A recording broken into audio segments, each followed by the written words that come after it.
Hola, ¿qué tal? Buenas noches. Estamos aquí en Casa Tomada en uno de los solares con más personalidad de toda Lima. Esta es la Quinta Bolívar. Fue construida en el siglo XVIII y fue nada menos que la casa de Manuelita Sáenz, la amante de Simón Bolívar. Hoy aquí vamos a conversar con uno de nuestros actores más representativos, más reconocidos, que comenzó como cantante y lo está volviendo a hacer en estas fechas. Diego Berti, aquí en Casa Tomada.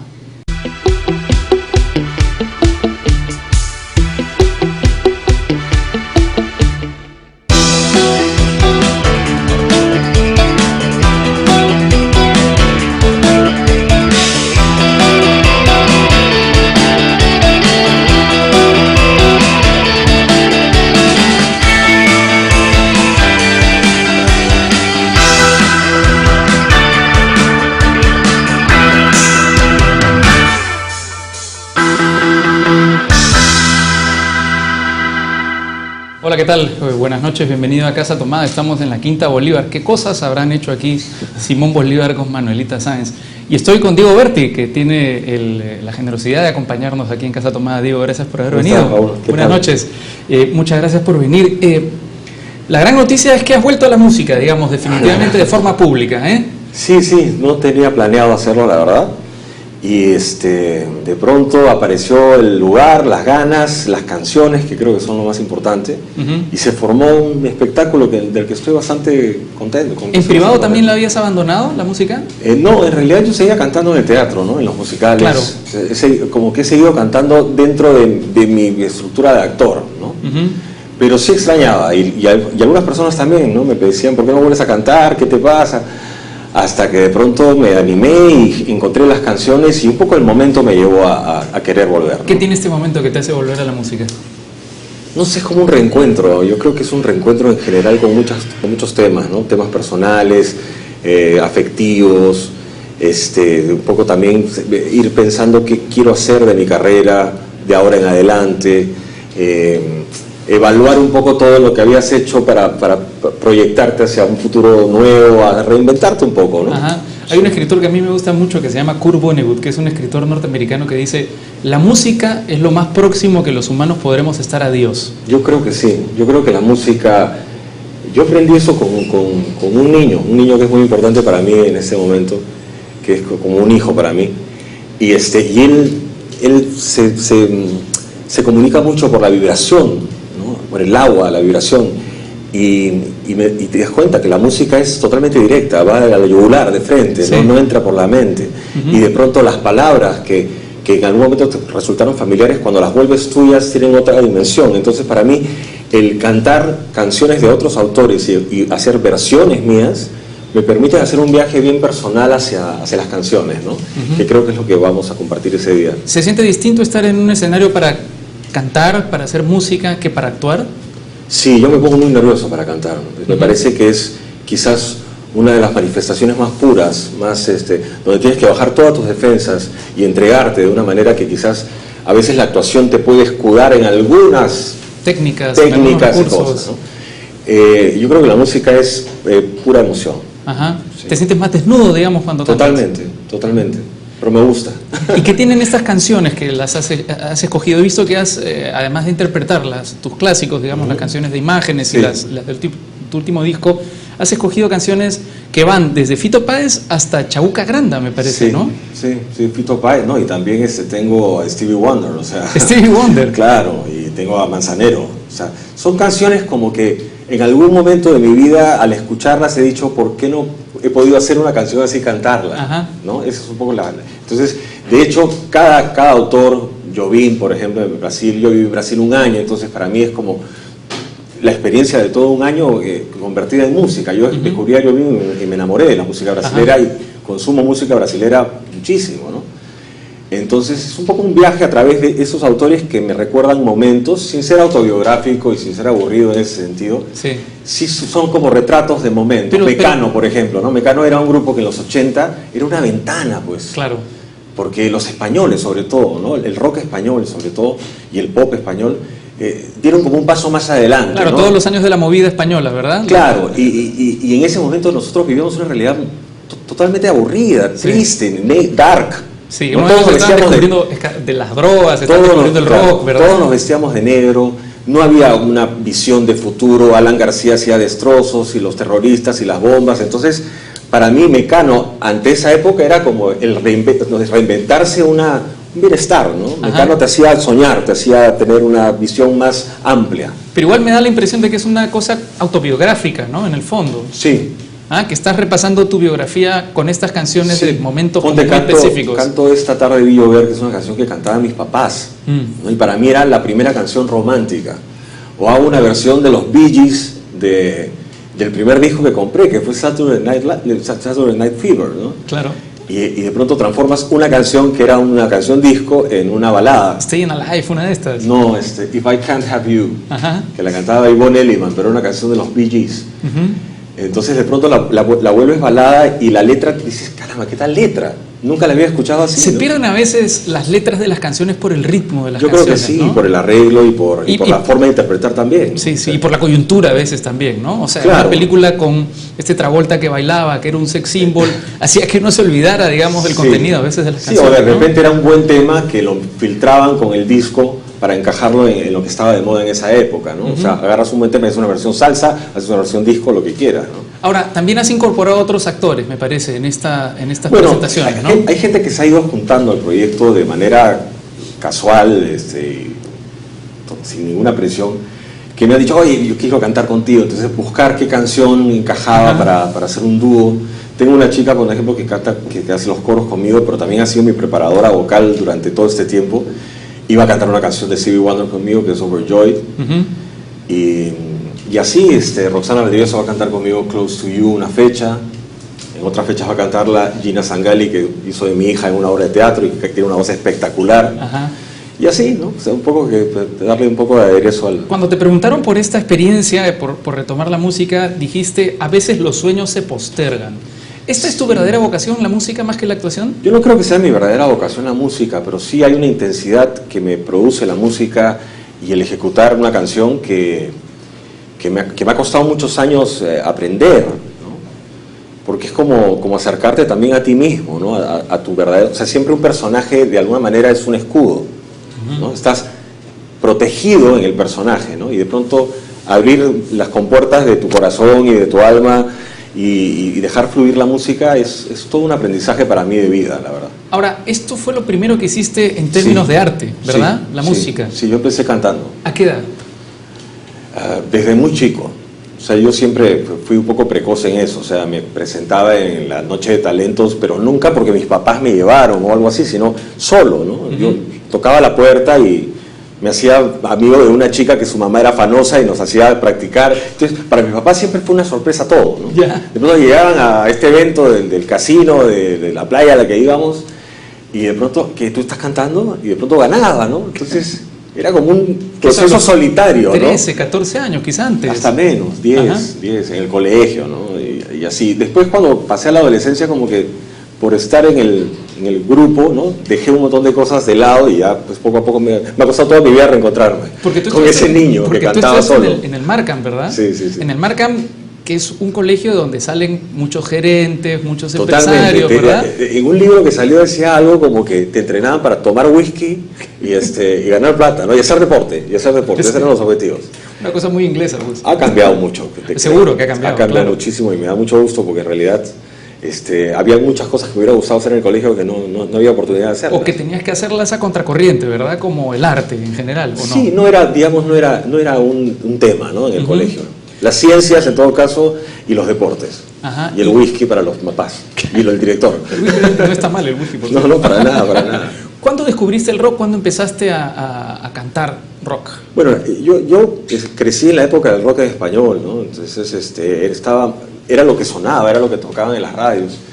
Y tenía un amigo, Aurelio García Miró, que tenía su banda en la que cantaba Gastón Acurio, dicho sea de paso. ¿Gastón Acurio cantaba en esa banda? Sí, durante el colegio. Ellos eran del Santa María. Ajá. Salieron del Santa María y parte de la banda quedó todavía unida y juntaron a nuevos miembros. Entonces yo cantaba en el baño, siempre. Entonces me iban a buscar, oye, sal, yo cantaba cualquier cosa en el baño. Y me dijeron, oye, ¿por qué no cantas? Ya, bacán. Y lo terrible era que ensayábamos en el cuarto de él, los sábados y domingos, pobre, la familia realmente los quiso muchísimo por aguantarnos, pero no teníamos micro, entonces yo me tenía que meter al baño a cantar. Entonces la historia del baño duró mucho más, ¿no? Y recién cuando cantábamos en vivo, yo tenía la posibilidad de saber cómo se escuchaba y cómo se oía. Con los retornos. Sí. Encerrado en el baño practicando. Pero durante ¿no 2 sería años. mala idea invitar también a Gastón a esta serie de conciertos para hacer un dúo No, que sí, se reencuentren los cantantes originales, los vocalistas originales de Imágenes? No, porque no era Imágenes. Bueno, antes de Imágenes. Claro, no era Imágenes, ¿no? Pasó mucho tiempo, pero nada, sí cantaba, efectivamente. Hay que hacerlo cantar en algún momento. A ver si quiere. Bueno, y entonces tú entras a este grupo, ¿verdad? Al germen de este grupo que termina Sí. siendo Imágenes, ¿verdad? Sí, grabamos un long play, con mucho orgullo. Un Lo tengo long ahí play. guardado en el long play.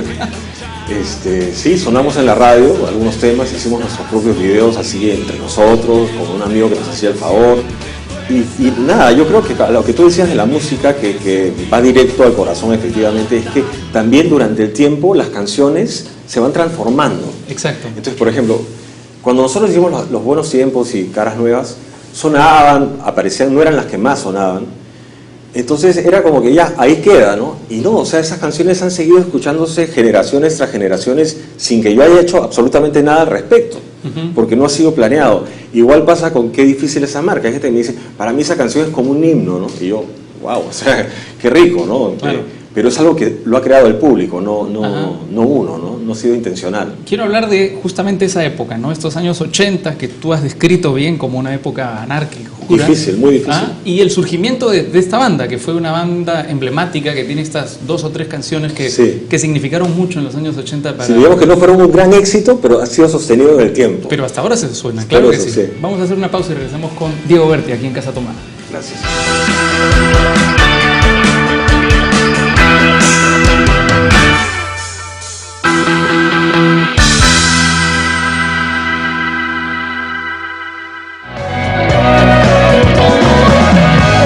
Sóplame el cielo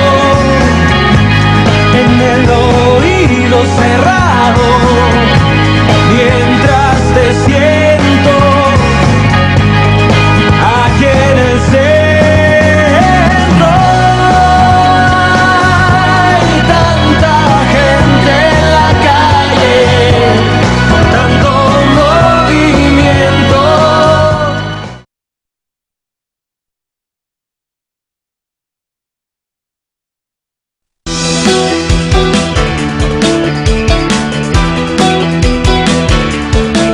Estamos de vuelta aquí en Casa Tomada con Diego Berti, con quien estamos hablando de música. Diego, bueno, hemos comenzado a hablar de Imágenes, este grupo ochentero, profundamente ochentero, Con su long play. que tuvo un long play, nada más ochentero que los long plays, Sí, una probablemente. maravilla. Ahora está de moda, además.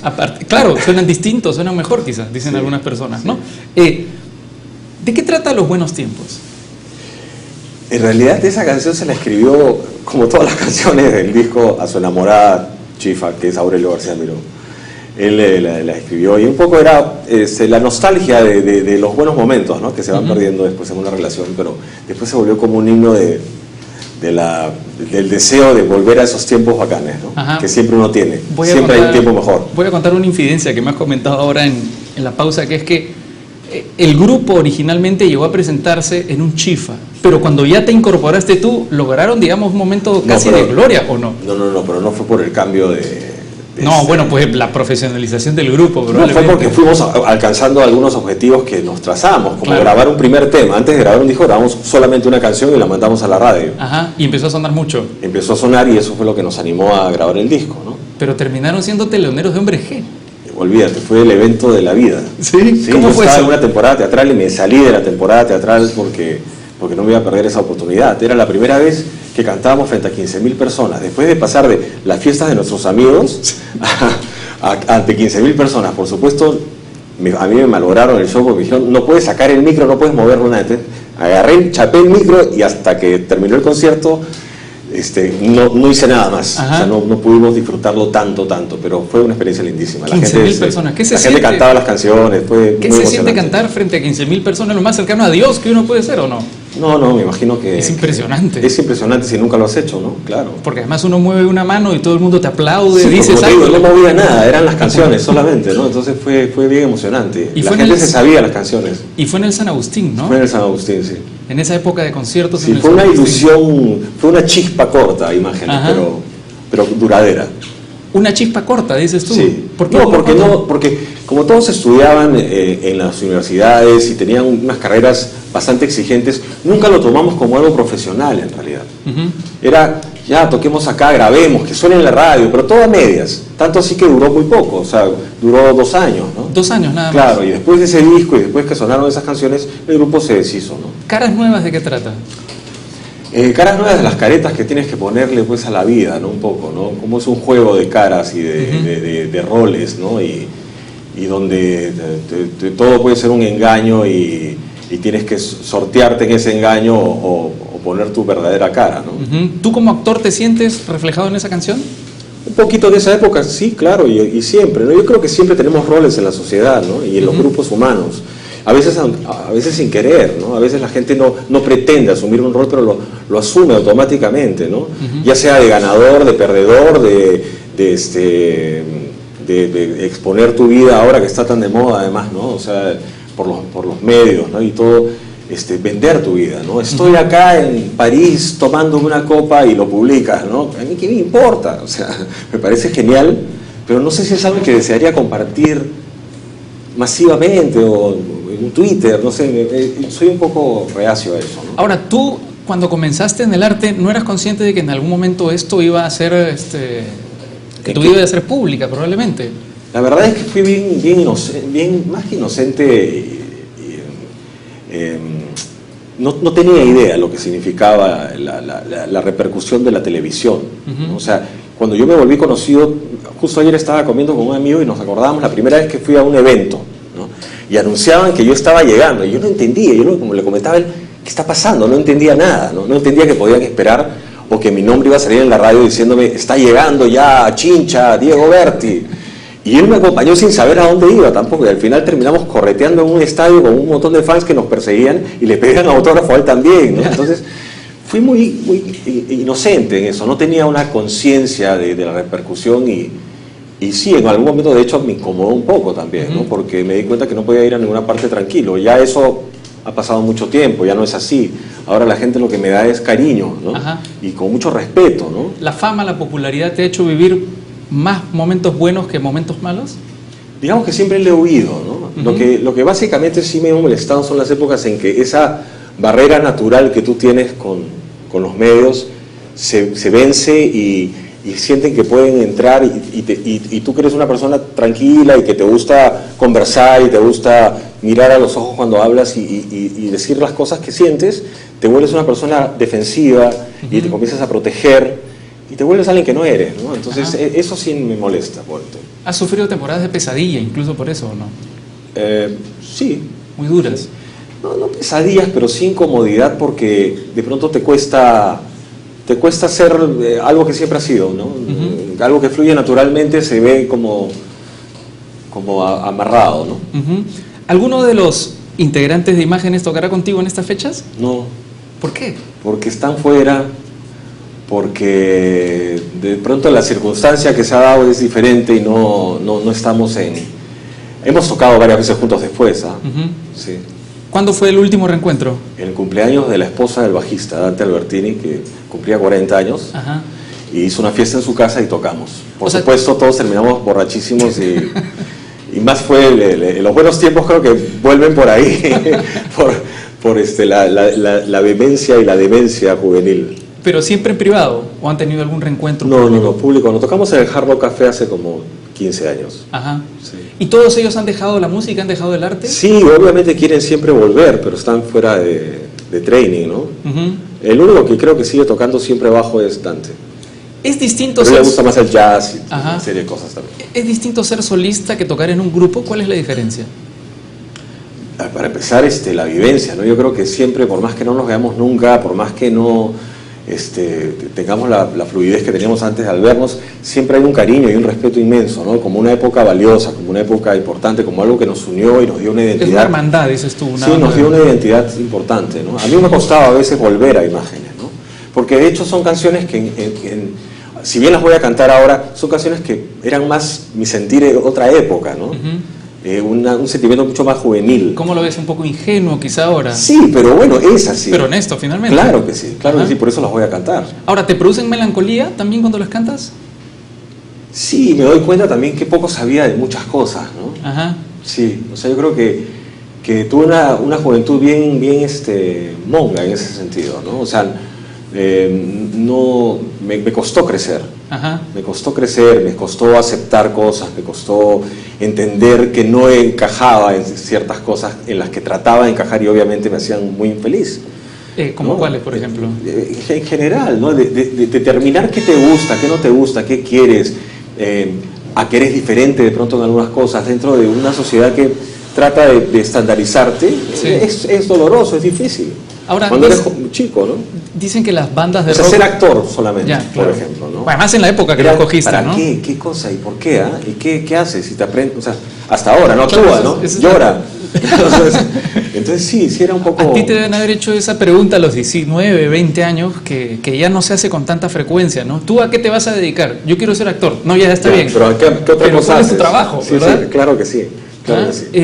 Ahora, dicen que las hermandades, las bandas de rock de este tipo, siempre viven experiencias increíbles, inéditas, irrepetibles. ¿Cuáles son las que más recuerdas tú?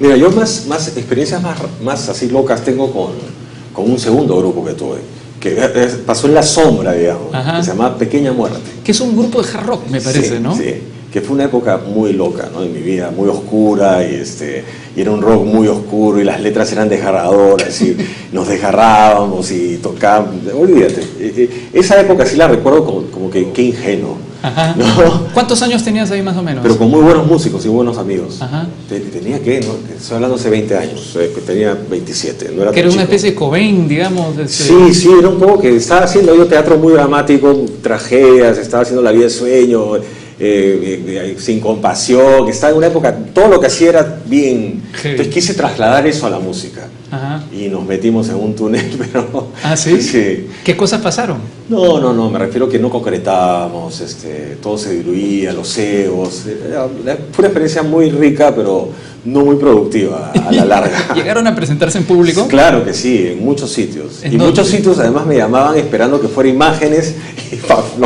y aparecían estos pastrulos, entonces era muy, muy divertido. Pero nada, ya después con el tiempo todo lo recuerdas con... Sí, claro. Pues claro, o sea, son épocas bacanes, o sea, han pasado cosas, ¿no? Ahora, tú te animaste a ser solista amparado un poco en tu popularidad, eso sí, ¿no? ¿O no? Me mandé a ser solista porque me di cuenta que un montón de las canciones que había compuesto para este grupo eran mías. Ajá. Y dije, bueno, ya después de tantas peleas y tantos egos y tantas cosas, a ver, voy a hacerlas a mi manera. Esa fue la y razón. escogiste algo muy distinto a lo que había sido esa banda. No, algunas cosas persistieron en el disco, ¿eh? Yo creo que gran parte porque el disco no fue tan comercial, fue por eso, ¿no? Porque quizás, claro, que quise la semana era la canción más comercial, pero habían algunas otras donde las letras eran un poco más intrincadas y difíciles, ¿no? Ajá. Vamos a hacer una pausa, estamos conversando con Diego Berti aquí en Casa Tomada y vamos a regresar para seguir hablando con él de toda su variedad de talentos, también de la actuación, por supuesto. Volvemos.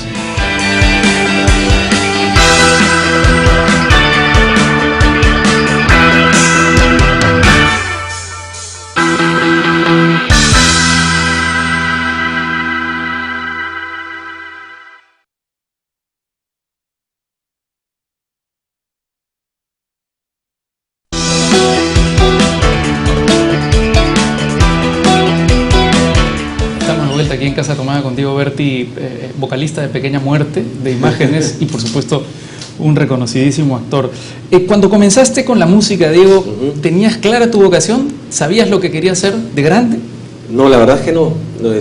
Mi papá acaba de morir, yo tenía 17 años y el grupo fue como un apoyo para mí, fue un apoyo muy grande porque, como te digo, se volvió una familia, ¿no? Y no necesariamente eran mis amigos de siempre, eran amigos nuevos.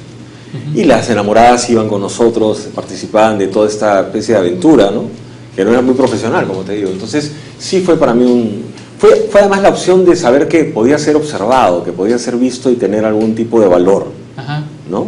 Quizás cuando eres muy adolescente todavía La esa parte está inseguridad, muy frágil, ¿no? la vergüenza, ¿no? Claro, entonces de pronto ya pararte, que una canción emocione a alguien, te daba cierta seguridad, ¿no? Y ahí fue cuando consideré ser actor. En ese momento. O sea, lo tenía como, dije, bacán actuar, ¿no? Ajá, pero eso se concretó después, me parece, Se concretó ¿no? después, se concretó cuando yo estaba en el grupo, obviamente, pero el segundo año. Y fue una cosa totalmente absurda, era un musical y yo soy un extra en el musical, o sea, no era que me dieron el papel, ¿no? Que era Annie, ¿verdad? Claro. Ajá. Entonces mis amigos iban y me tiraban cosas, ¿no? O sea, no entendían qué hacía ahí, o sea, ¿qué haces en la Pacífico haciendo de extra en este musical? Pero yo sabía que había algo ahí que me apasionaba y que me llamaba, ¿no? Pero estudiaste en la universidad antes, ¿verdad o no? Estudié, fui un experto ingresando. ¿Sí? ¿A cuántas universidades ingresaste? A la Pacífico y a la Católica. Ajá, ¿a estudiar qué cosas? Indistintamente, además, ¿no? Una vez y después muchos años otra vez. Y estudié una administración, si se puede decir que estudié, me votaron a los 2 años por análisis matemático, que no pude nunca. Y después entré a la Católica y ya opté por ser actor y no seguí. ¿No llegaste a estudiar en la Católica? No, pero ingresando era buenísimo. ¿Qué te hubiese gustado estudiar en la Católica si hubieses podido seguir? En realidad me hubiera gustado no estudiar en la Católica, me hubiera gustado estudiar arquitectura. ¿Arquitectura? Sí. Ah, mira. Sí, me Porque gusta está más cerca crear del espacios. arte. No, la creación de espacios me gusta. Y bueno, y entonces comenzaste a hacer Annie, que es este momento en el que actúas por primera vez. Sí. Quizá tú mismo no comprendías bien lo que estaba pasando en ese momento. Pero tenía sí el deseo de llegar, ¿no? Quería tener una oportunidad, quería hacer un personaje mejor. ¿Y en tu familia qué te dijeron?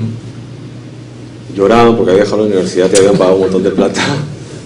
Mi mamá, imagínate, estaba viuda, había hecho todo un esfuerzo mis hermanos para pagar una universidad y yo la dejé a media. Entonces fue un poco fregado por eso, pesado. Pero a la larga, como adquirí autonomía rápidamente, independencia, todo pasó un poco, ¿no? ¿Eras muy distinto a como eres ahora? Sí, creo que no me conocía tanto, ¿no? Creo que no me conocía tanto, no es que ahora me conozca muchísimo más, pero sí algo, ¿no? Más. Por ejemplo, si pudieses volver, no sé, 20, 25 años en el tiempo, y pudieses hablar con el Diego Berti que tenía 20 años, 19 años... Diría, cálmate, pichón, cálmate, todo está bien, tranquilo. Eso le dirías. Relájate, respira, tranquilo. ¿Por qué? ¿Cómo era ese pichón? ¿Cómo era ese Diego Berti de 20 años? ¿Angustiado? ¿Nervioso? No, sino que la intensidad que tiene a veces la ingenuidad y la falta de experiencia, ¿no? Yo creo que uno aprende pues a lo largo de su vida a navegar en los mares pues de locura. ¿No? ¿El trabajo te ha cambiado? ¿Los personajes que has ido interpretando te han ayudado? Yo creo que los personajes de hecho te cuestionan, te acercan, te enfrentan, te enfrentan a tus miedos, a tus carencias, a tus cosas. Yo creo que sí, pero también la vida es poderosísima, ¿no? Yo creo que las cosas se resuelven a veces de la manera más inesperada, de la forma que menos te hubieras imaginado. El guión que escribiste nunca se concreta y se concreta de una forma que te termina sorprendiendo y dices, nada de lo que yo pueda escribir es mejor que lo que la vida misma me pueda enseñar, ¿no? ¿Todavía haces planes? Menos, casi no pienso a largo plazo, pienso casi en el día. Y pienso que lo más importante es disfrutar de lo que uno hace, y eso es una sabiduría y eso es mucha chamba. Suena muy simple, es como respirar. Cuando te dicen, oye, respira, ¿no? Dices, pero respirar, todo el mundo respira. No, muchas veces uno se olvida de respirar y ahí es cuando entran todos los miedos, ¿no? Donde el miedo te ciega, ¿no? Ahora, a partir de Annie comenzó una especie de torbellino en tu vida, ¿no? Sí, porque comencé a actuar. Yo revisé tu biografía y había una secuencia de telenovelas en esa época muy intensa, ¿no? Fue rápido, sí. ¿Cuántas al año hacías, más o menos? No, en realidad empecé, hice esta obra con Catone, me llamaron para hacer otro musical más importante, me llamaron para una serie que protagonicé y a partir de ahí ya no paré, ¿no? Porque yo revisé algunos nombres, Natacha, Canela, Obsesión, Leonela, cosas sí, del amor. Entre Obsesión, Canela y Natacha hubo un tiempo largo y ahí fue que yo empecé a trabajar en el teatro. Ajá, ahí fue que trabajaste con Ricardo Blume. Con Ricardo Blume, con Lucho Peirano, después trabajé con Alberto Isola, con Roberto Ángeles, pero todo fue un periodo muy corto, en el que después del éxito de Natacha no volví a hacer televisión como en 2 años, y esos 2 años básicamente hice puro teatro, ¿no? Entonces eso me sopesó, ¿no? Un poco este impulso de galanesco que tuve, ¿no? Fandango fue lo primero que hiciste, digamos, comedia. consistente, digamos, ¿no? Como actuación así un poco más sólida. No, Yepeto. Perdón, Yepeto. Fandango era una serie Tienes toda la razón. Yepeto, que fue esta obra de teatro Sí, que hiciste con Ricardo Blumen. Sí, tuvimos una bonita experiencia, viajamos por todo el país, nos fuimos a Cuba, al festival, cerramos el Festival de Cuba con esa obra, que era una obra muy chica, era una obra de cámara, y sin embargo dentro de todas las obras que se dieron, nos escogieron para cerrar. Conocí a Fidel Castro, que fue un evento importante. ¿En serio? Sí. ¿Qué le dijiste cuando lo conociste? Nada, yo dije, Fidel Castro. Cuando lo vi al frente dije, ahora entiendo, ¿no? Ajá. O sea, tiene un liderazgo natural que hasta que menos crea en él tiene que... Sorprendente. Sí, yo creo que sí. Ajá. Es un líder natural, ¿no? Bueno, y recibiste muy buenas críticas por Yepeto en esa época, ¿verdad? Sí, imagínate, pasé de Natacha a ser Yepeto y a hacer Rambo, de hacer de Rambo, que no era cosa sencilla, una obra con Roberto Ángeles, Eclipse total. Entonces sí, fue como confrontar otro lado, ¿no? Y me interesó mucho, me gustó mucho. Ahí empecé a estudiar con Alberto Isola y trabajé también con Alberto, hice justo de Simón Bolívar, Ajá. lo más miscasting del mundo, ¿no? Que te tuviste que hacer rulos, creo. Tuve ¿no? que hacer rulos, en mi casa no me querían dejar entrar. Pero bueno, había que hacer la convención. Tú sabes que a veces cuando haces un personaje que ha existido realmente, o te pareces un montón o ya asumes que es una licencia teatral, ¿no? Ajá. Cuando, digamos, escuchas la frase galán de telenovela, o cuando la escuchabas, ¿qué sientes, qué sentías? No, me causa gracia, ¿no? Me causa gracia, ¿no? Ahora más, obviamente, ¿no? Pero nunca, como te digo, siempre fui un joven un poco inseguro, ¿no? Ahora lo puedo decir, pero era bastante inseguro, entonces nunca me creí el guapete, ¿no? Ni el galán, o sentir que tenía que explotar. Dije, bueno, sí, pues me han ligado y un poco los medios me llevaban a eso, pero no, nunca me lo creí. ¿Te cambió mucho estudiar actuación? Sí, claro. ¿Qué cambió cuando comenzaste a descubrir, digamos, las técnicas de actuación y que no era todo intuitivo? Me acuerdo perfecto una frase que me dijo Alberto Isola cuando hizo la evaluación del primer taller y dijo, no puedes meter todas las frutas en el mismo saco, ¿no? O sea, como que a veces la emoción te ganaba, ¿no? Y eras pura emoción, pero la emoción desbordada, sin forma, ¿no? Sin sutileza. Ajá. Entonces, cuando aprendes cierta técnica y aprendes sobre lo que son las acciones en un actor y todo, vas perfilando al personaje y vas creando en base a las decisiones que va tomando y las cosas que decide hacer el personaje, no sobre una emoción general, ¿no? ¿Dónde se ve el buen actor? ¿En la televisión, en el cine, en el teatro? Yo creo que en todas partes.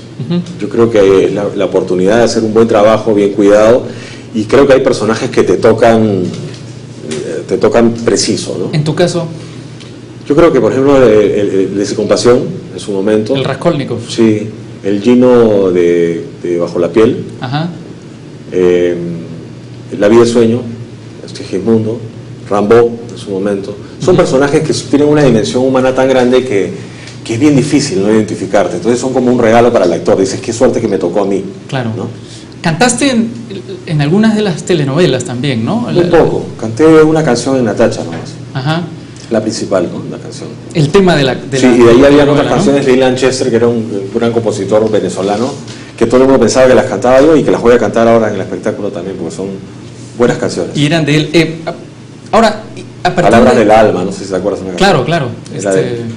Ilan Chester, que componía para otros hasta que se lanzó Claro, a Ilan cantar, Chester ¿verdad? era, digamos, un cantante sin mucho glamour. Sí, exacto. Era más bien, bien espiritualista, ¿no? Bien metido en cosas, religiones orientales. Entonces tenía una forma de componer muy libre, muy linda, musicalmente sorprendente para el medio comercial, digamos, de ese tiempo. Entonces le daba canciones a muchos cantantes y un par de canciones sonaron mucho en esa novela Natacha y la gente las cantaba y las conocía, pero no conocían la cara de Ilan Chester. Y pensaban que las cantabas tú. Las cantaba yo, entonces ahora las estoy incorporando. Te vas a apropiar de esas Me voy canciones. a apropiar porque son unas canciones lindas, ¿no? Ahora, ¿cuándo comienza tu internacionalización? Mi internacionalización empezó con las telenovelas y con el cine. Ajá. En realidad, primero con el cine. ¿Con qué película?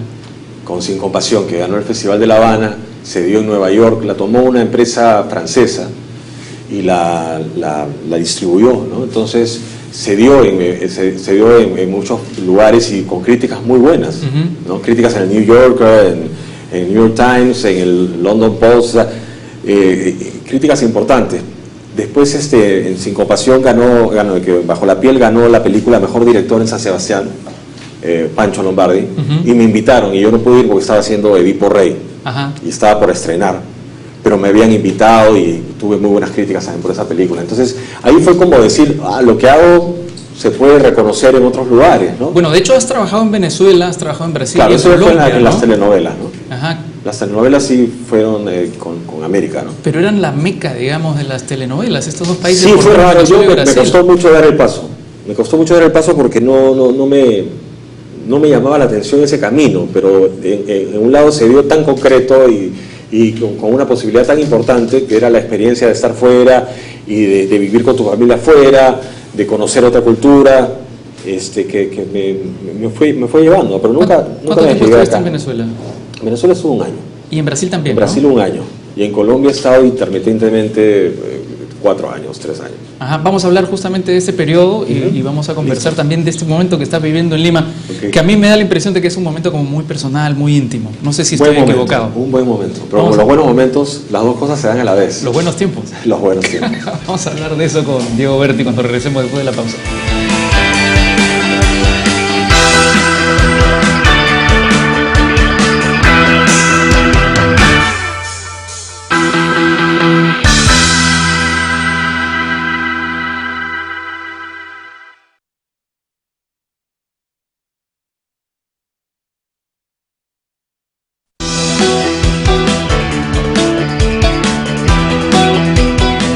Volvemos en Casa Tomada con Diego Berti. Diego, estábamos hablando de Venezuela, estábamos hablando de Brasil, estábamos hablando de Colombia. Tú has trabajado en producciones en estos 3 países que son... Yo creo que hay toda una experiencia en vivir en un país ya solamente, ¿no? O sea, sobre todo, por ejemplo, cuando yo estuve en Venezuela, era otra época de Venezuela, o sea, era antes de Chávez, ¿no? De todos los excesos, ¿no? De los gastos, la gente gastaba muchísimo, los aviones privados, en fin, o sea, era una locura, ¿no? Para alguien que venía de un país, digamos, en esa época mucho más tímido, ¿no? Ahora estamos también bastante consumistas. Sí. Ahora Brasil sí lo era también y lo sigue siendo, ¿no? Brasil es un país espectacular, en todo sentido. Yo creo que hay que separarlo un poquito de Latinoamérica, ¿no? Sino que ellos mismos tienen una idiosincrasia que está como fuera de... ¿Cómo hacías con el acento y con el portugués? No, yo no trabajaba en portugués, ¿no? ¿Y con el acento venezolano? Siempre tuve un acento como neutro, nunca me pidieron que hablara como venezolano ni nada. A pesar de que he llevado cursos, entre comillas, de neutralización de acento, cosa más falsa que hablar como mexicano. Y dime, cuando tú llegaste a Venezuela o cuando llegaste a Brasil y venías del Perú, de cómo se producían las telenovelas en el Perú, ¿qué fue lo primero que te impresionó? Lo primero que me impresionó es que de pronto me encontraba con todos los actores que había visto toda mi vida en las telenovelas. Y yo estaba dentro de una telenovela con Carlos Mata, pues con gente que había visto, ¿no? Y que era un elenco de estrellas, ¿no? Entonces yo venía de hacer un par de novelas como protagonista en una novela llena de estrellas en su propio país, ¿no? Claro. Con asistentes entonces fue un poco chocante al principio, ¿no? Pero la gente fue muy linda. ¿Y qué le falta al Perú para llegar al nivel de producción que tiene, por ejemplo, Colombia? Nada, que tiene dos canales, ¿no? Para empezar. O sea, tiene 2 canales importantes, y los 2 canales importantes son 2 grupos de poder importantísimos. Entonces, además, tienen un capital inmenso para invertir, entonces hacen muchísimas producciones, inclusive producciones que no llegan a salir, ¿no? Y casi toda su programación es nacional. Ahora, tú has visto el crecimiento de la producción peruana desde que estaba prácticamente en pañales hasta ahora. Ha tenido como altibajos, ¿no? ¿Cómo lo ves ahora? Bueno, ahora no hay ficción casi. Salvo en el cine, ¿verdad? En el cine, que está empezando, ¿no? Y que está empezando además a sorprender con nuevos... dar cuenta que el terror funciona comercialmente. Increíble, mucho, por ejemplo, ¿no? Sí. Bueno, el cine Entonces, de género, el cine ¿no? de género, pues eso, ¿no? Que yo creo que está bien, porque siempre el cine ha tenido como un discurso, como una cosa pesimista, miserable, ¿no? De alguna manera, que claro, era parte de nuestra realidad, pero era parte de esa realidad que yo te hablaba de los 80. Claro, no todo tiene que ser cine de autor, y contestata, ¿no? O politizado, sí. o hablar sobre la parte oscura del país. La gente va al cine a divertirse, a emocionarse, y en todo caso a que la película lo inspire, ¿no? Tú todavía no has actuado en una película de las últimas grandes producciones peruanas. Acabo de participar en una cosa un poco pequeña, a un profesor en una película juvenil, que se llama 365 días, que es bastante interesante. Es chicos de colegio, ¿no? Cómo crecen, el enfrentamiento al primer amor, y bonita. Porque yo siento, y lo comentábamos en el bloque anterior, que es un momento como muy especial en tu vida, ¿no? Que estás como muy relajado, haces lo que te da la gana, más o menos, ¿no? Has hecho lo último, me parece, Los Locos Adams y La Novicia Rebelde. Y hice La Jaula de las Locas, ¿no? Y La Jaula de las Locas, y no te haces ningún problema por hacer, digamos, musicales. Al contrario, me encanta hacer comedias y los musicales, ¿no? Me encanta, sí. La paso muy bien. ¿Y también has dirigido? Sí. Pero nada que ver, lo que dirigí no tenía nada que ver con los musicales ni nada. ¿Pero era la primera vez que dirigías? No, segunda. La segunda vez que dirigías. Sí, la primera vez hice en Nuevas Apuestas una presentación que hacen en la Católica, que te dan una capital para que hagas un montaje. Hice una obra que se llama Te Amo María, con Gustavo Bueno y Césica Bernasconi. Y después lo último que hice fue R.I.J., que es una versión de Romeo y Julieta hecha por 4 actores en un colegio, ¿no? Ajá. ¿Y por qué te animaste a hacer Romeo y Julieta por dirigir Shakespeare? Porque soy un romántico. Sí. Porque hay algo en esa historia que me sigue conmoviendo y la idea de ver cómo un mundo tan femenino podía adecuarse a un mundo tan masculino, de un colegio internado, de puros hombres, católico, cómo manejaban esos 4 adolescentes esa pasión, ¿no? ¿Tú dirías que la dirección es un camino que te gustaría tomar Sí. o es solo esporádico? No, sí me gusta, pero lo tomo paso a paso, o sea, no doy el paso hasta encontrar algo que diga, esto lo puedo hacer, lo quiero hacer. Ajá. Siento que puedo hacerlo, ¿no? ¿Un director tiene que ser una persona con experiencia desde tu Yo punto creo de que un vista? actor tiene que, igual que un actor, un director tiene que tener oficio. Pero si no tienes un oficio tan desarrollado, creo que tienes que creer en esos cambios emocionales, en esos giros emocionales que te produce determinado texto, ¿no? Estás haciendo además mucho teatro Sí. en comparación a televisión y cine, ¿no? Sí, es un sitio en el que me siento cómodo. Me gusta el cine, me gusta la televisión. Yo creo que se pueden hacer cosas excelentes en los dos campos y me gustaría hacerlas. Pero el teatro es un espacio de confort. Ajá. El año pasado dijiste que habías tomado la decisión de volver al Perú. ¿Esa es una decisión Hace definitiva? más de un año ya. El 2013. Sí. ¿Es una decisión definitiva? No sé si definitiva, o sea, ha respondido a necesidades bastante importantes para mí, como estar con mi hija, no perderme esa etapa, porque creo que es una etapa muy corta, pero ya también mi hija está creciendo y como te contaba antes, ¿no? Me dice, papá, cuando tú vivías fuera era más divertido, porque me lo hice un poco por fregar también, ¿no? Era más divertido porque te esperaba con más ilusión. Ahora ya todo el día estamos juntos. Y le traes más regalos, seguro, también. También, obviamente. Era un papá, digamos, más novelizado. Ya, claro. ¿No? Era un papá, digamos, con una aura así de expectativa que opté por no tener, porque creo que mucho más importante es estar ahí. ¿Cuántos años tiene tu hija ahora? Mi hija cumplió 15 años. 15 años. Sí.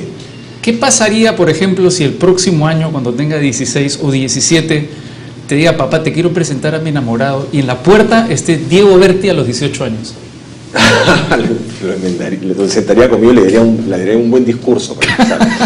No, yo siempre le he dicho, si no puedes con el enemigo, alíate con él, así que estará conmigo también, como mi hija. Ajá. Trataré de mantener ese espacio, obviamente respetando el de ellos. ¿Ha sido difícil para ella ser hija tuya? No. ¿Cómo es la Por relación? momentos sí, ¿Sí? Tengo que ser sincero, por momentos sí. Sí, yo creo que siempre ser hijo de una persona pública, por más que no esté expuesta tanto, ahora con las redes y con el internet, es muy fácil tener acceso a todo, a lo bueno, a lo más o menos y a la porquería, ¿no? Sí. Entonces eso no lo puedes tapar con un dedo. Entonces sí, ha tenido ella que exponerse a veces a cosas en el colegio, que hemos tenido que sortear familiarmente, pero creo que eso la ha constituido como una chica muy especial. Ajá. Que tiene una sabiduría, que tiene un corazón inmenso y que es una chica que para su edad es muy niña todavía. Y me parece que eso es un logro de nosotros, porque pasa mucho tiempo con nosotros, disfruta estando con nosotros, pero obviamente no le va a durar eternamente, ¿no? ¿Quiere ser artista ella? ¿Qué quiere ser? Quiere ser artista, quiere ser psicólogo igual que su mamá. Creo que a esa edad, como yo te contaba, uno está más perdido que cuya en tómbola, ¿no? Uno piensa en la internacionalización, digo, como una especie de, no sé, aspiración de cualquier artista. Es importante. Pero tú has hecho ahora el camino inverso. No, pero no es tampoco así tan radical mi opción. Como te digo, es una cuestión más de necesidad que de una decisión como proyecto de vida. Creo que he tenido un espacio bastante amplio donde he podido trabajar y ganar plata haciendo telenovelas, pero no es lo que más me gusta, ¿no? Y quiero hacer lo que más me gusta y quiero estar acá y quiero hacer las cosas que hago en mi país. Has dicho en una entrevista para la revista Caretas, ¿cómo pasas tus días? Respondiste durmiendo, montando bicicleta y escuchando música. Cuando no tengo algo que hacer concreto de trabajar, no tengo ningún problema en, como se dice, señal abierta, no importa, huevear. Ajá. Huevear creo que es un arte. Yo creo que es un arte, hay que disfrutarlo porque no siempre lo puedes hacer. Suena como un día perfecto esto. Durante muchos años tenía tantas cosas que hacer que envidiaba el hueveo. Ajá. Y me costaba tenerlo, porque me sentía culpable. Claro. Entonces ahora no. Ahora siento que cuando te toca trabajar a full y hay que aprovechar esos momentos sin sentir culpa. Uh-huh. Cuando comenzaste, ¿pensaste que podías vivir de la actuación? No. Ahora sí. ¿se puede vivir de la actuación? Viví de la actuación, digamos, bastante bien hasta ahora. Uh-huh. Ahora, digamos que a la hora de tomar decisiones más concretas y que vayan más de acuerdo contigo, tienes que ajustar un poco o sea, no es tan esplendoroso pues como cuando protagonizabas una novela internacionalmente, obviamente, claro. Pero estoy muy más contento así. La pregunta absolutamente cliché para terminar, Diego. Imagínate que un joven se te acerca de 17, 18 años con la vocación de actuar. ¿Qué le dirías? ¿Qué es lo primero que le dirías? Pensando en ti mismo a esa edad. Por ejemplo, cuando mi hija me ha dicho que quiere actuar como una posibilidad, entre muchas que tiene, le digo, tienes que darte cuenta que tienes que tener tolerancia a la frustración. O sea, así como alguien te puede ver maravilloso, alguien te puede ver fatal. Ajá. Y así como te pueden escoger algo para otra cosa, te pueden descartar absolutamente, ¿no? Y eso no va a cambiar quién eres, ¿no? Sino con qué ojos te miran. Ajá. ¿Tú tenías esa tolerancia? No, para nada. Para nada. Es más, o sea, era muy duro conmigo. Yo creo que, y yo no creo mucho en los signos, pero como el Escorpio me clavaba mis buenos aguijones solo, uh-huh. Y también creo que a veces uno es el peor enemigo de uno mismo, ¿no? Uh-huh. Reconciliarte contigo a veces te toma toda la vida. Bueno, pero tú lo has hecho antes de que acabe tu vida, me parece. Espero, estoy en proceso, estoy en camino. Diego, muchísimas gracias. A ti, gracias. Aquí en Casa Tomada. Gracias. Muchas gracias a ustedes también por acompañarnos aquí en esta noche tan especial aquí en Casa Tomada. Nos volvemos a encontrar el próximo domingo. Permiso.